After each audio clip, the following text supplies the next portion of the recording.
Всем привет! Сейчас произведем заточку электрода вольфрамового.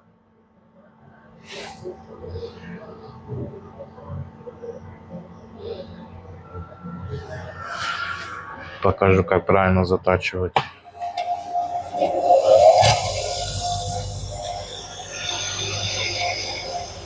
Вот берем примерно от 45-градусным уклоном. Затачиваем. —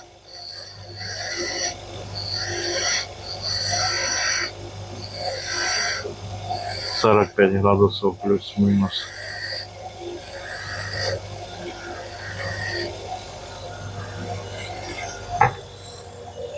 Вот мы произвели заточку.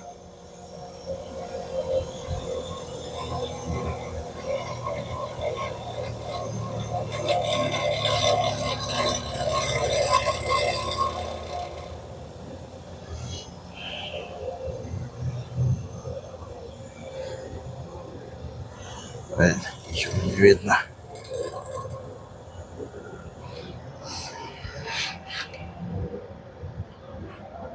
Вот мы заточили.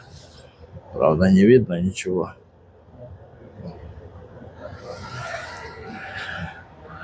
Спасибо.